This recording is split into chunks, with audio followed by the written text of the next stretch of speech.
The Delano Police Department and 23 ABC are bringing you episode 6 of Breaking the Cycle of Gang Violence. This week, we're talking to Judge Robert Tafoya about what he sees in the courtroom and which family member he says plays the most important role in preventing kids from getting into gangs. We hope you'll join us.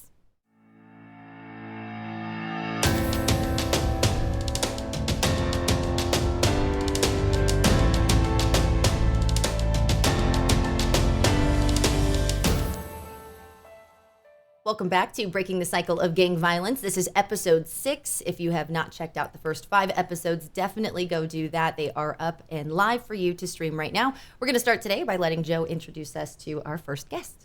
Welcome to episode 6. I am pleased to announce the Honorable Judge Robert Tafoya, who is currently assigned to a Kern County Superior Court judge. His current assignment is in the Delano-McFarland area as a criminal and civil. He was appointed to the bench in 2002 by Governor Davis.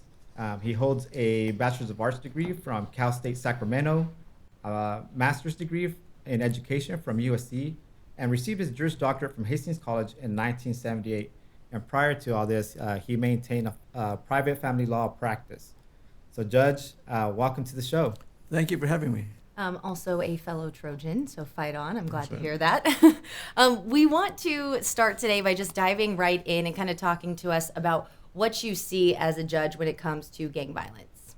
Well, from my perspective, I see gang violence in a judicial context. When I am overseeing a criminal calendar, young men and women from time to time, but primarily young men, are brought into my courtroom to be arraigned on charges involving gangs, or I oversee jury trials, or I oversee preliminary hearings. And so my interaction with these young men are when they're brought into my courtroom, many times in chains, and asked to enter pleas. And so that's how I come into contact with these young men. When a complaint is presented to me, I have to read the complaint, read the charges to the defendant. Prior to the plea, I look at the charges and I look to see if there are gang allegations, that is, was a crime committed, allegedly committed in furtherance of a street gang. I look to see whether the charges are misdemeanor offenses or felony offenses. A misdemeanor offense is a crime that carries as a penalty up to 1 year in the county jail. A felony is a class of crime that can carry time in the county jail or time in state prison. When I look at the complaints, I also look to see whether there have been enhancement allegations alleged in the complaint. So, for example, if a person is charged with a robbery and there's a gang enhancement alleged, I look to see if there are other allegations. For example, during the perpetration of the robbery, great bodily injury enhancements are alleged, that the defendant allegedly caused the victim to suffer serious bodily injury. I look to see whether weapons are used, guns, knives. And that gives me an idea of who the young person is that is presenting himself before me. There are times when I appoint counsel, and counsel will ask for bail reductions. They'll say, Judge, this young man who's standing before you is young. He's 18, 19 years of age. He has no adult criminal record. And he was at the wrong place at the wrong time. There was just some big misunderstanding, and we're asking that you set bail below our regular Kern County Superior Court schedule. When that occurs, I ask defense counsel and the prosecution for permission to review the police report. Because as a matter of law, when a case comes before me, I cannot read the police report. That's not my role. But if I'm asked to render a decision concerning bail, then I need background information. So if both sides are willing to stipulate to have me read the police report, then I'll glance through it to get an idea what the facts are. But then I'll also go to the rap sheet of the defendant, and that's the recorded documentation regarding past prosecution. I look to CJIS, the California Judicial Information Telecommunications Database, and I look to see who this young person is. Do they have a juvenile record? Do they have a criminal adult record? If so, what are the nature of the charges? So he may be 18, but let's say he's been involved in antisocial behavior, let's say, since he was 15. And he's been in and out of juvenile hall, Camp Owens, perhaps even California Youth Authority. So I look at all those different factors for purposes of putting the issue before me in a proper context. And all that information is before me. And I use it to, like I said, to put proper context to the issue that I have to decide. So it's interesting because really the first time you're quote unquote meeting some of these people is in this context. Correct. And so then you're looking at just the charges that are in front of you, and it's sometimes their history as well. So taking in a person, for lack of a better way to say this, seeing only all of their bad or potentially nothing on their record, what is that like from your perspective, given that this is the first time you're meeting the person? Well, I need to find out the context. Who is this young person who is standing before me? Are we dealing with a young man who was at the wrong place at the wrong time, who in his young life has exhibited behavior that suggests he has some redeeming qualities? He's a full-time high school student with a grade point average of 3.5. He is involved in extracurricular activities, football, baseball, basketball. He plays music. He may have family in the audience who are there to vouch for him. That is a mother, a father, brothers and sisters, which suggests to me that there is a support system, people who are here to provide support. I look at those circumstances. I look to see whether or not this is a crime of violence. I look to see whether weapons were used. But again, in order to analyze a particular problem, whether it's a legal problem or whether you go to a doctor, when you go to a doctor, they want the history, history of, does your family have a history of diabetes? Do you have exhibited symptoms consistent with diabetes? For how long? Please describe in detail. Well, when I'm analyzing a legal issue, I need as much information as I can gather, given the limited circumstances, so that I can properly analyze the situation. So if I see that this young man has no criminal record, charges are serious, but I have a family that will vouch for him, then I have to ask the question, how do I best deal with this situation? Part of my concern would be, and I think Corporal Montegal would agree, if this young man is on the border, but I decide to set bail in an amount that is so high that he will not be able to bail out, then he remains in custody. When he remains in custody, he's now subject to those influences that sometimes are very negative. That this kid, maybe we got his attention. He spent the weekend in jail and he's terrified. And I can look at body language and see this child is afraid. We've got his attention. But if I decide that he is to remain in custody, am I running the risk that by him being incarcerated and socializing with other bad elements, is that going to compound the problem? So you look at all those different factors, and I may weigh in by asking the prosecution, Madam Prosecutor, this is what I'm thinking. What are your thoughts? Mm-hmm. But in many situations, there are no support members. There are no family members in the courtroom to vouch for that child. Maybe a mother, Rarely do I see a father. And we definitely want to get into that, but I want to touch base on something you just said. I think we talked about that with Sergeant Nunez too, was, making the decision up front. His instance, was giving a citation really going to be beneficial for this, or is it just educating the person? Yeah, and I think when we talked to Mike Salazar, he stated once they're not afraid to go to jail, that's it. It's hard for us to get them back, because if they have that fear of going to jail, there's a chance we can get them and bring them back to this side. However, once that fear of going to jail is gone, we lost them. We lose that leverage. Right. That's very true. I agree with that. How frequently do you think you deal with cases that have to do with gang violence?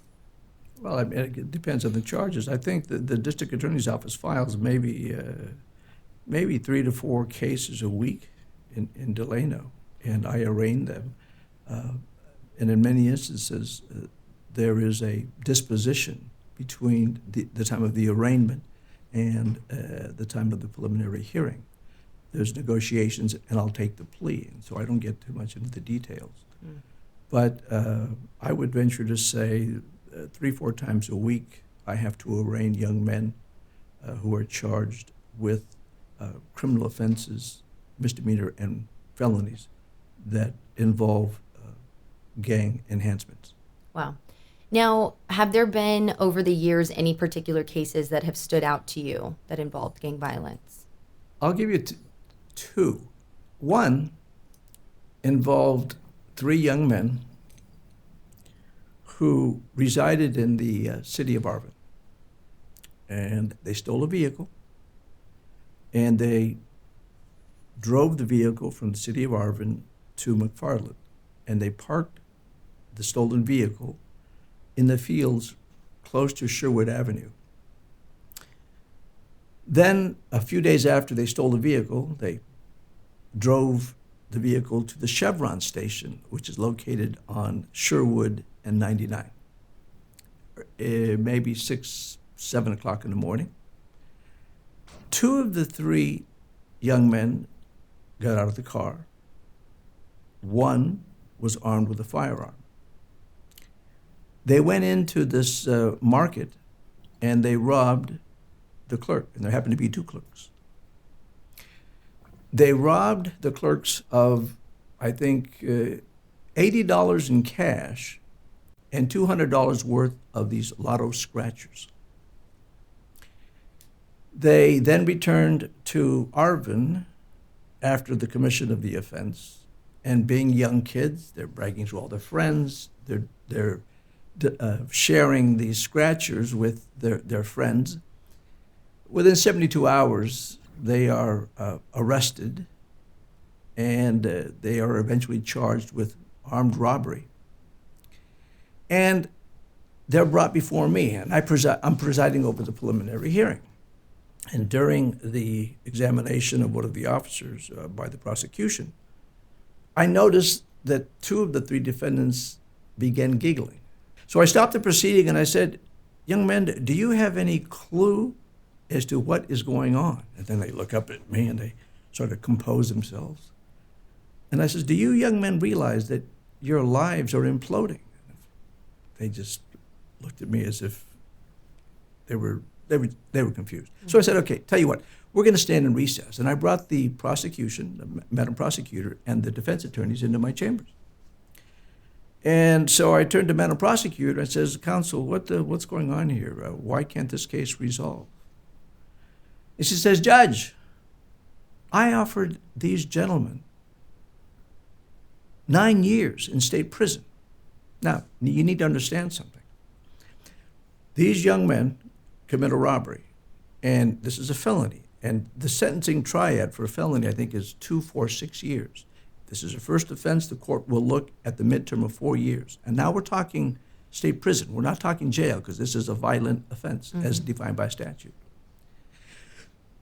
But they also charged the defendants with committing a crime in furtherance of a street gang. So that adds 10 years consecutive to the 4 years. So now we're facing 14 years. Then they enhanced the charges by alleging use of a firearm. That's another 10 years. They're facing 24 years. we have two clerks. To make a long story short, these young men who are, I don't think they're even able, they're old enough to shave, are facing about 35 years in prison. So Madam Prosecutor says to me, Judge, I offered him 9 years on a 35-year exposure.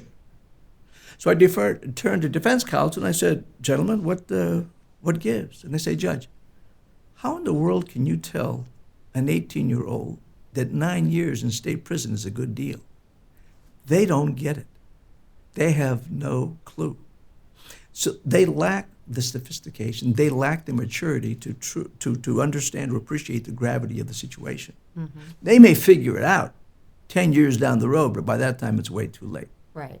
So that's one example. I have a quick question on that one. So Sure. even though only one had a firearm, were all three facing the same? Absolutely, because the allegation and the argument to the jury will be that they were aiding and abetting. It was a conspiracy among the three of them to commit the crime. Got it. So Okay. even though one is carrying a firearm and he enters the structure, that individual who was seated in the car is going to be held to the same criminal exposure. Now, during negotiations, maybe defense counsel can argue for a different disposition if he's willing to cooperate, things Sure. of that nature. But yes, that's the reality. And that's important for parents and kids to know that just because you're not the one with the firearm doesn't mean that it doesn't apply to you if you're still a part of it. Well, yeah. Something that needs to be said. I am a Superior Court judge, and when I was appointed to the bench in 2002, I had to take an oath to uphold the laws of the state of California, to uphold the Constitution of the United States, and the Constitution of the state of California against all enemies, foreign and domestic. Penal Code Section 186.21 sets forth the policy regarding gang prosecution. The state legislature has made a finding, as a matter of fact, that the state of California is in a crisis as a result of street gangs. And it is the intention of the state legislature to eradicate this problem by any means necessary within the confines of the law. So when a person is charged with an offense that includes allegations of the commission of a crime in furtherance of a street gang, that person is facing a very serious consequence, which is in the example that I gave you. Mm-hmm. So it was not just the robbery, it was the robbery with gang enhancement. That automatically added 10 years to the offense.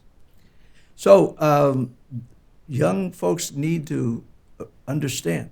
So even if these young men appear before me and I were to say, you know what, I think this was one big misunderstanding, I'm going to order that the prosecution reduce the charges from a felony to a misdemeanor. I can't do that. Mm.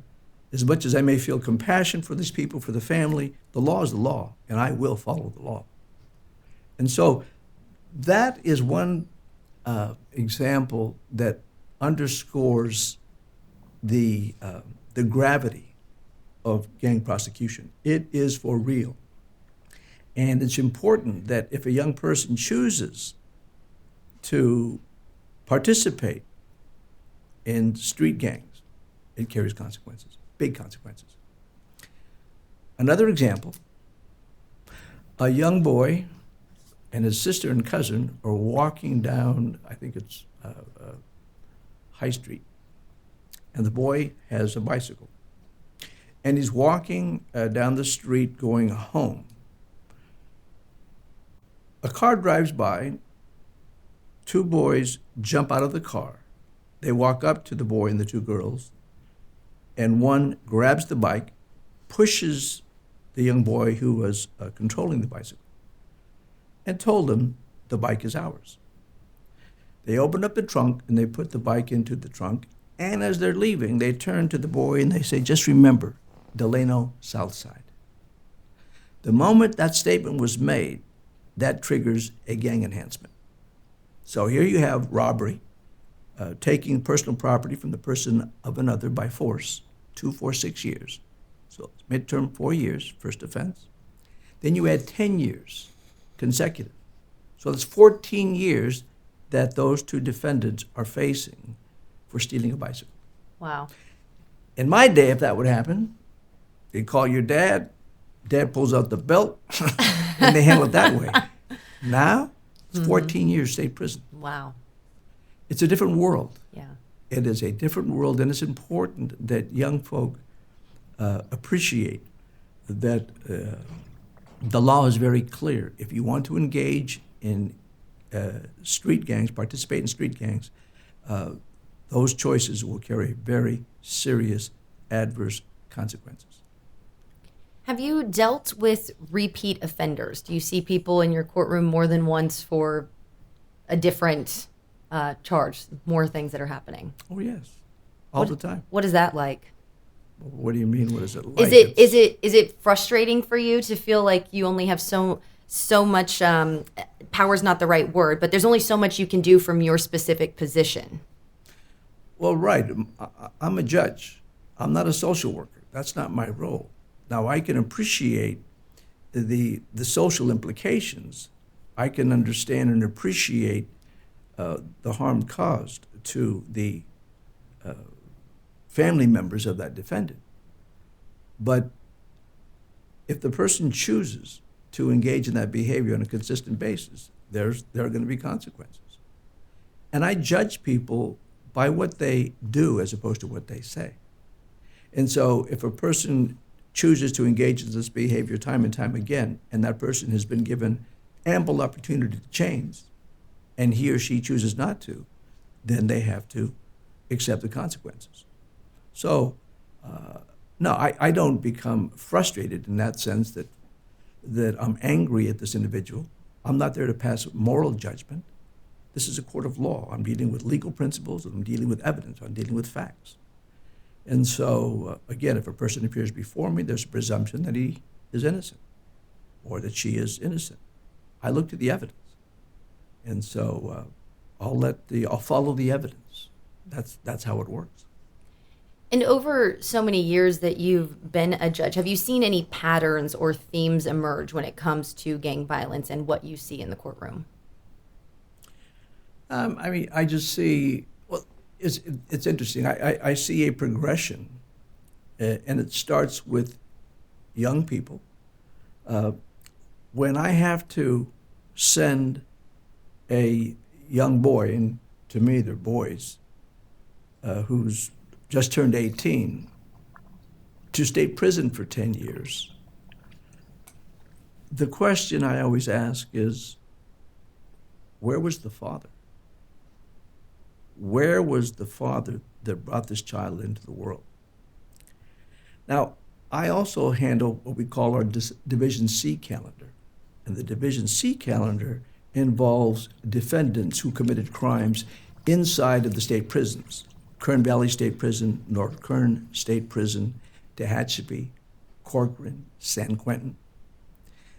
When these persons appear before me, one of the dominant characteristics that I note with these men is how hardened they are, how cold they are, how they've lost that sense of humanity, as opposed to a young little 18-year-old who really doesn't have a clue. So from that standpoint, it's somewhat disconcerting, but that is the nature of the problem. That's how it manifests, and I see it. That's why I'm such a strong believer in prevention. Keep these young boys out of my courtroom, because once they end up being sentenced to a California state penal institution, I'd say for the most part, we've lost it. I want to go back because you brought up specifically fathers of young men. So why is it specifically fathers that you have questions about? Where are they?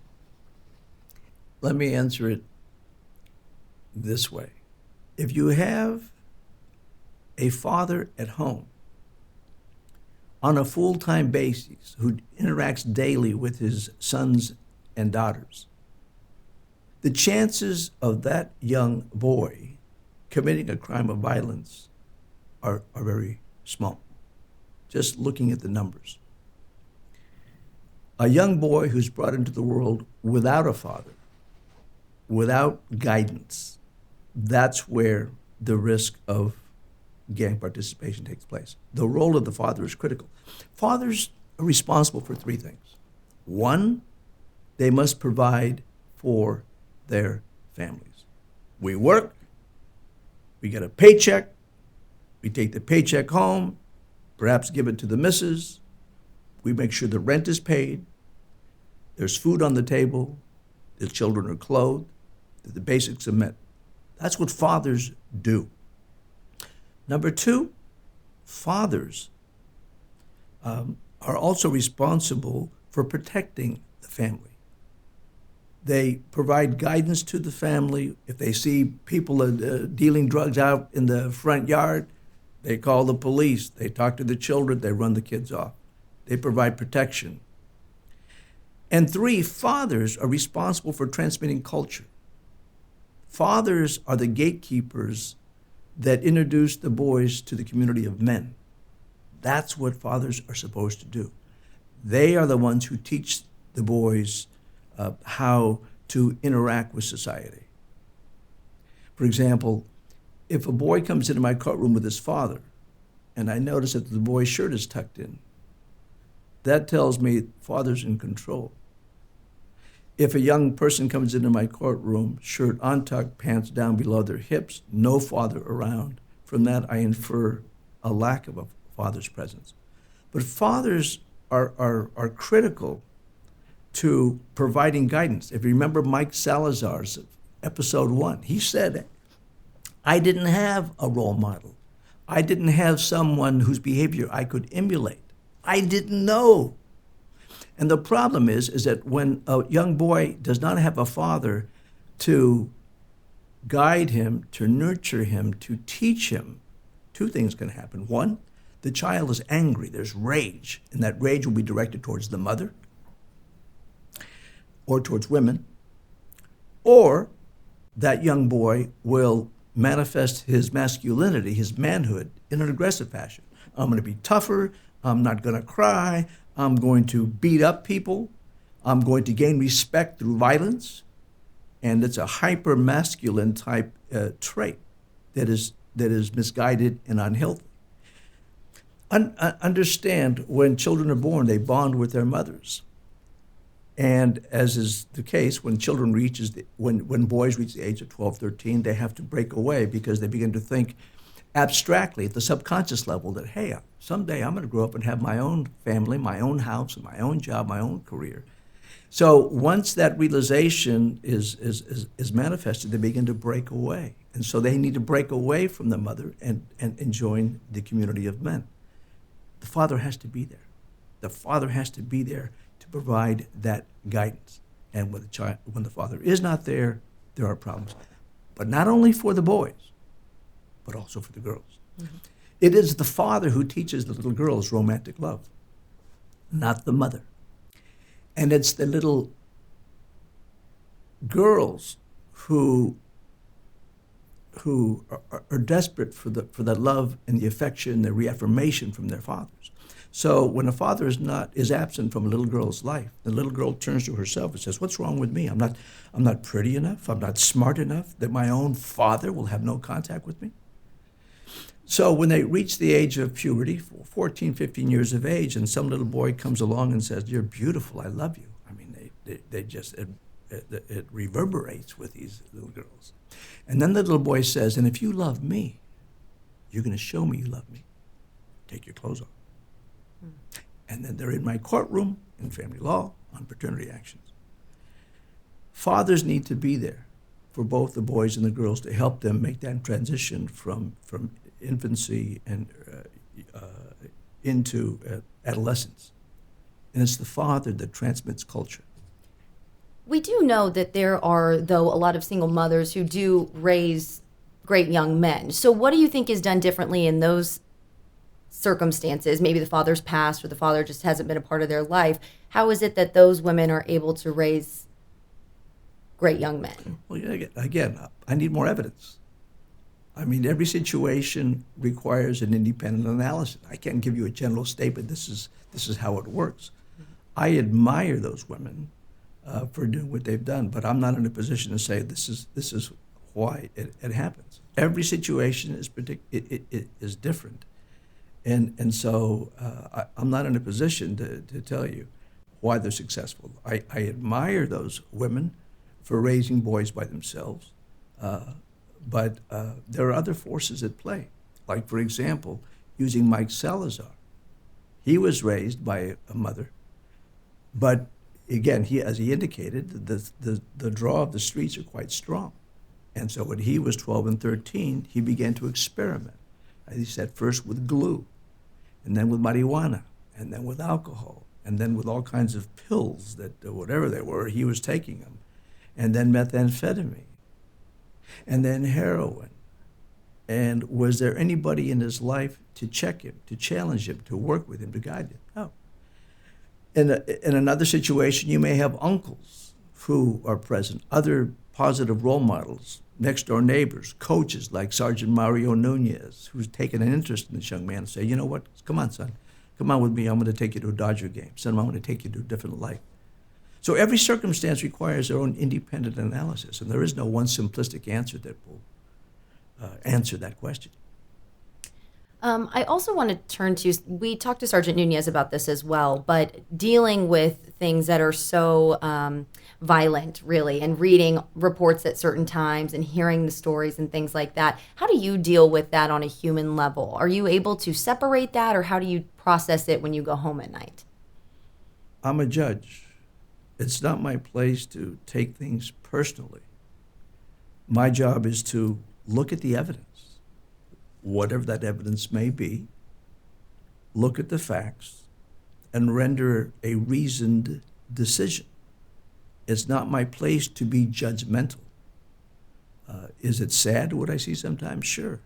Not only in the criminal courts, but also in family law courts. It's a heartbreak. But that is the nature of my work. But it's not my place to personalize it and be angry and upset by doing so, by allowing my emotions to influence my judgment will compromise the quality of the decisions that I make. So I don't take it personally. That's not what judges do. Mm-hmm. But do I recognize the gravity of the situation? Of course I do. I'm constantly reading and studying issues related to community and gangs and children and development. That's what I need to keep myself informed, to keep my opinions informed and my decisions informed. So I'm constantly studying and reading. But do I personalize it to the point where it affects my ability to make a rational, reasoned decision? No, at least I try not to. Mm-hmm. I want to, you've already touched on a few different ways to do this, but what needs to change in order to keep people out of your courtroom, to keep people from the system? All right. First off, you need to recognize that this is a multifaceted problem. There is no silver bullet that we can utilize to resolve the problem. But let me use this as a metaphor. Black Elk was a chief of the Sioux Nation, and he's quoted as saying that the inner nature of man is identical to the nature of the universe. Let me repeat that. The inner nature of man is identical to the nature of the universe.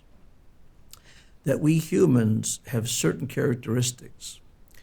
When you look at life, starting at the micro level, you have atoms turn to molecules, molecules become cells, cells become tissues, tissues become organs, organs become plants, insects, trees, humans, animals. Those are biological living organisms. The cell is the smallest living organism. And living organisms have certain characteristics. They grow, they need energy, they have rules and regulations, and they reproduce.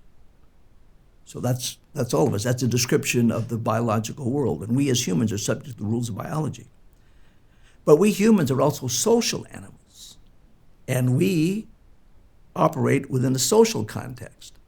And the smallest unit within the society is the family. Mother, father, son, daughter. But we humans organize in social context.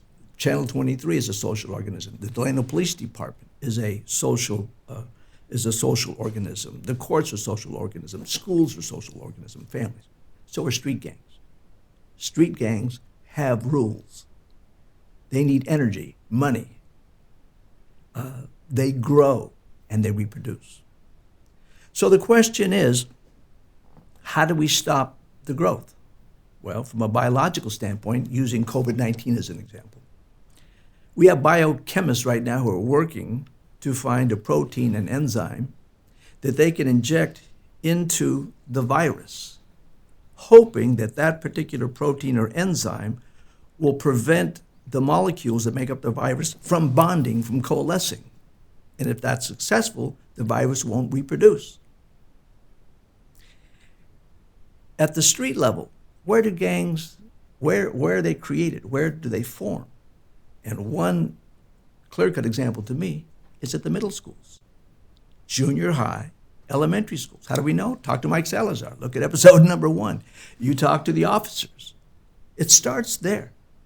So we, as a community, need to inject an enzyme into that process at that level to prevent the coalescing of those little molecules, the little cells, okay? And that's where we need to intervene. That's one example. We need to intervene at that level. Now, we can do that. I think they call them school resource officers. And you have an excellent officer in Sergeant Ediberto Trigo who did that for a number of years. And he'd be a great guy to interview.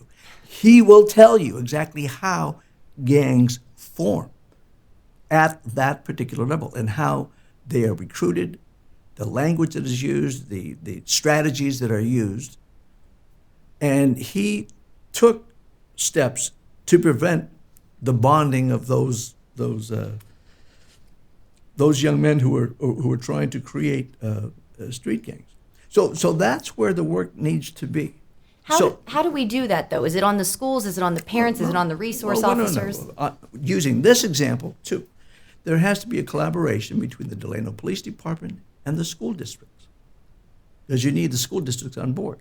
So you need to, in my humble opinion, have we'd call them a school resource officer, or I'd say a school character development officer, male, female, depending on the circumstances, at all the middle schools. Now, you need to go to the school district and say, we'd like for you to fund the position. And they'll say, we love the idea, but we don't have the money. So that becomes a problem. So that begs the question, well, where does the money come from? And again, this is how I would analyze it. Number one, I don't care what the problem is, there's never enough resources to meet a demand. And you're always going to find that the resources are limited in relation to the demand. So where does the money come from? Well, first off, policymakers and us adults, we need to decide, do you want to invest money to build a child, or do you want to invest the money to fix a broken adult? One or the other. My preference is to invest the money at the front end through prevention. I can tell you, the last 18 and a half years, I can't tell you the number of people that I have sent to drug programs, our PC 1000 drug diversion programs, Prop 36 diversion programs, and I can tell you, they're failures. They're flat out failures. I was a lawyer for 24 years. I ran a business, and I would challenge our policymakers to contract researchers to conduct just a quantitative analysis of the effectiveness of drug programs.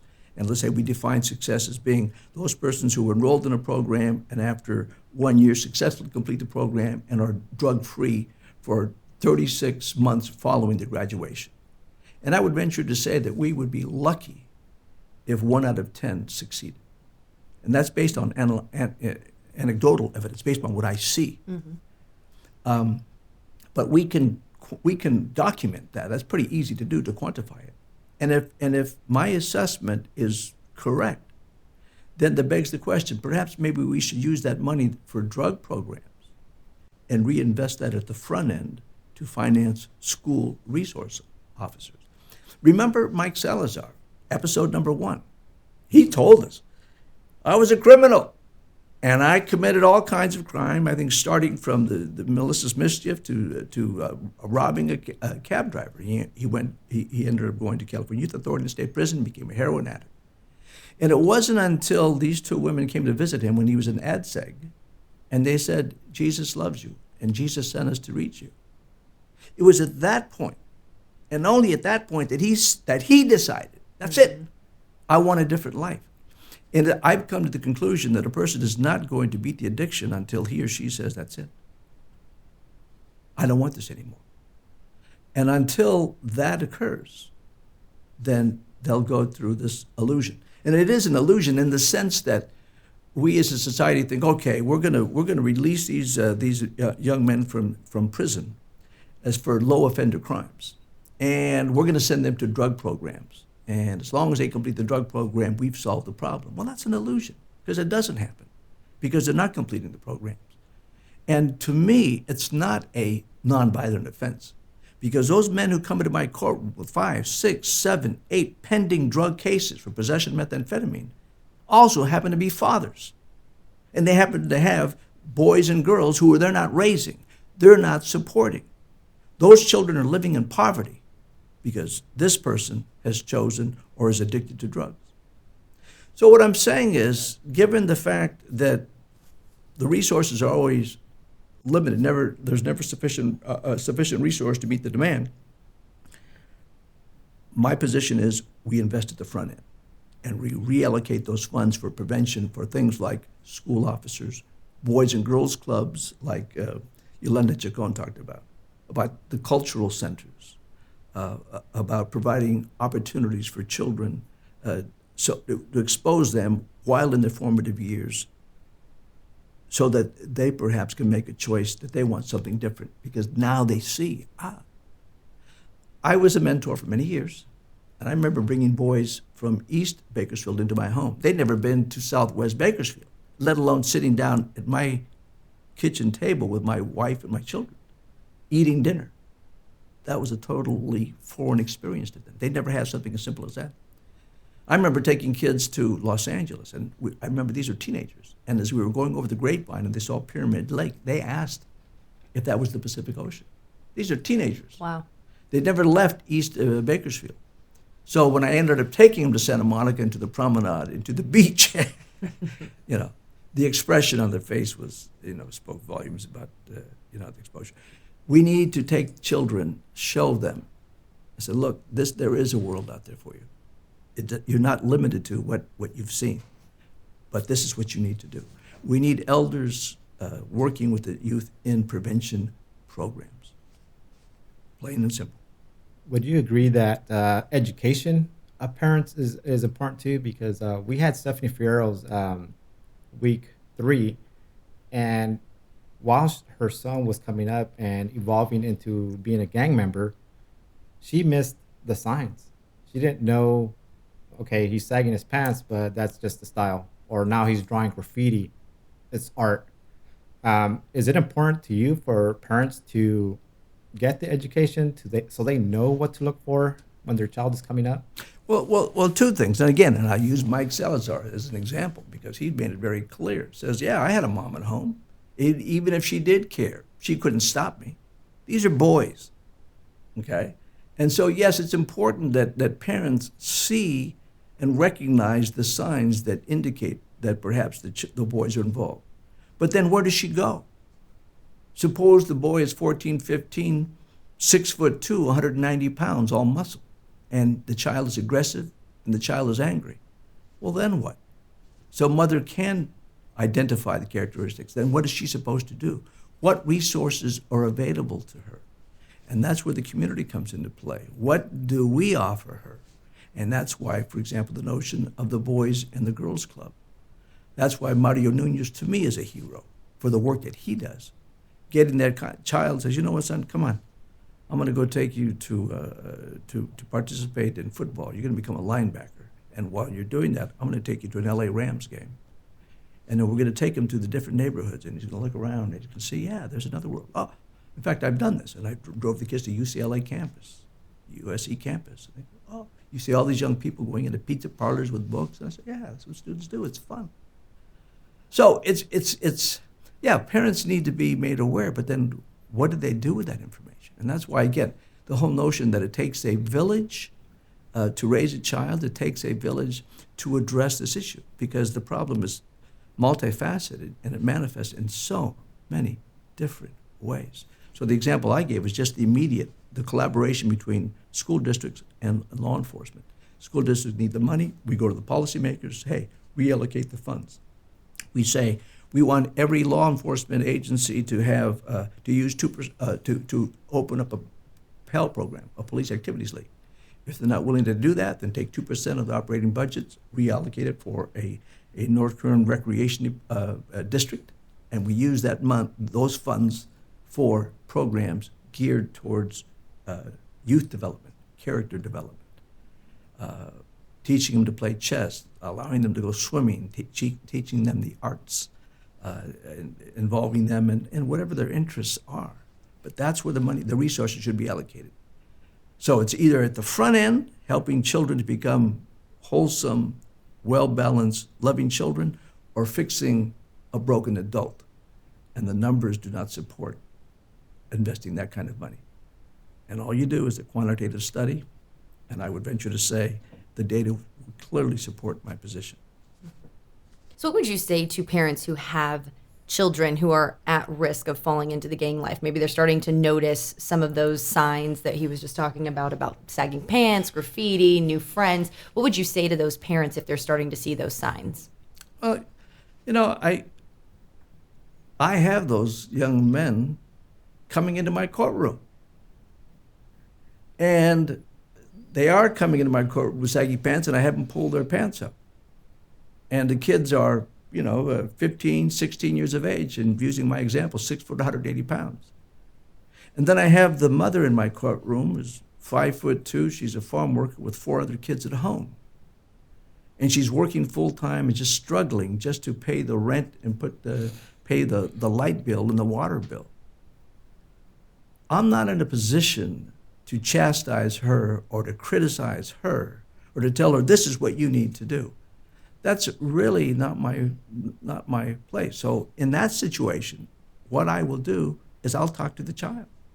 And for example, I use this one all the time.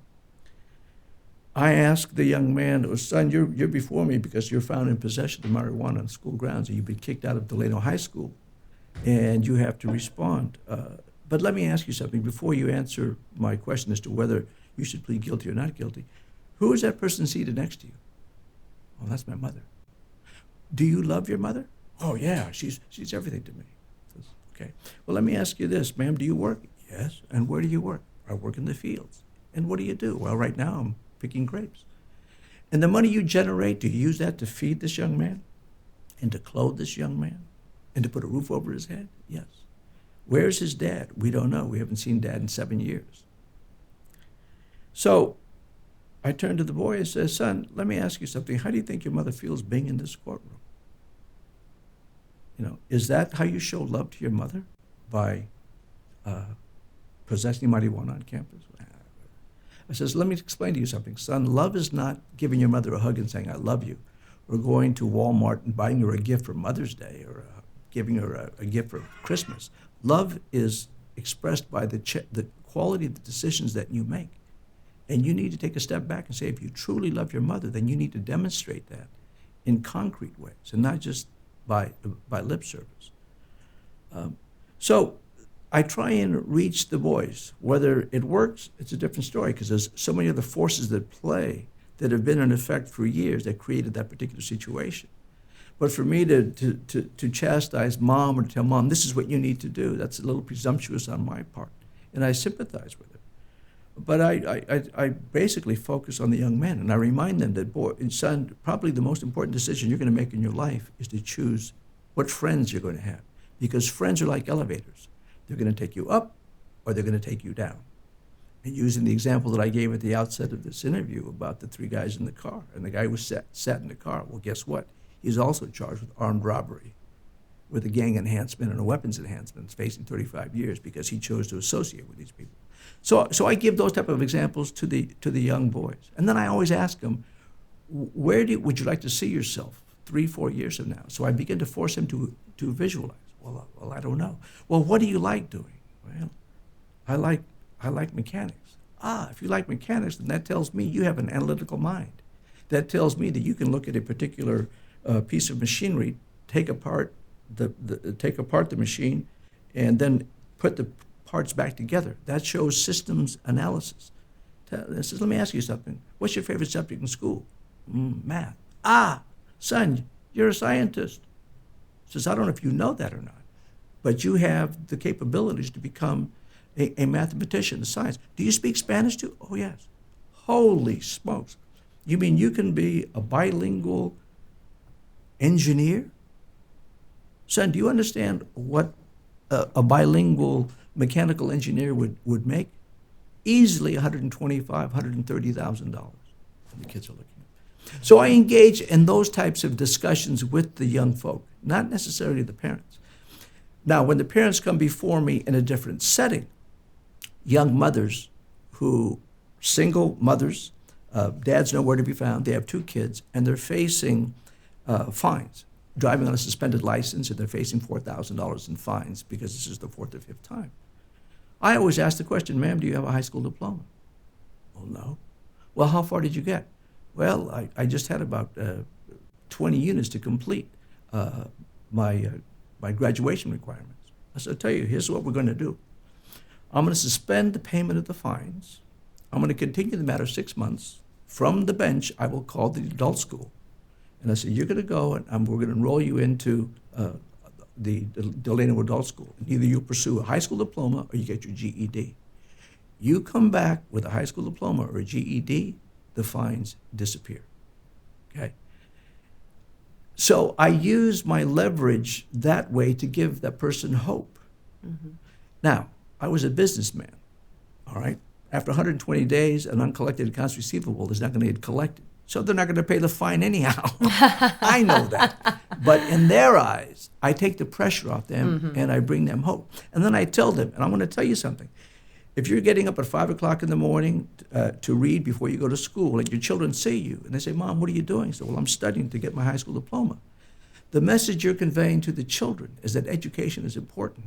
It's not just lip service, but you're demonstrating that through your behavior. Because if you don't do that, I will tell you now, when your 15-year-old is ditching school and you say, son, I want you to go to school and do something, he's going to turn to you and say, Mom, you never did, so don't tell me. And that's what teenagers do. So I engage in that type of dialogue. Whether I reach people, I leave that up to a higher source. But that's my approach. I have one final question because we're almost out of time, but Sure. How do we break the cycle of gang violence, in your opinion? You've touched on a lot of different ways, but Well, what would you like people to take away? All right, I'll answer it this way. Again, the question belies a lack of appreciation for the multiple dimensions of crime. There is no one solution. But if you're asking me as a judge, I will answer it this way. As a family law lawyer, as a lawyer for 24 years and a judge for 18, I see a strong correlation between poverty, teen pregnancy, high school dropouts, drug abuse, alcohol abuse, domestic violence, crimes of violence, and the absence of the father from the home. Going forward, as I leave the bench and I transition to my next stage, my focus of attention is going to be on working with men. Men need to be men in a total sense of that word. Men of integrity, men of compassion. We need to abandon this divorce culture. We need to focus on marriages. I wanted to help men become good husbands and to become good fathers. Before we get an economic reform, job placement program, welfare reform, it's fatherhood. We need the fathers in the home day to day. This whole notion of having sex without responsibility and having a father trying to be a father to a boy every other weekend from Friday at 5 to Sunday at 5 does not get it. And so all these young men who think, well, being a man means having children from different women. No.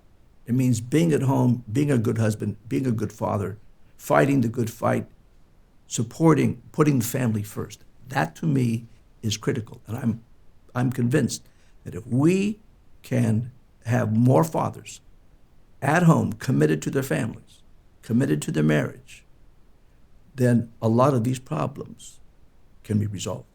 But it starts at home. That's the smallest unit of the social organism.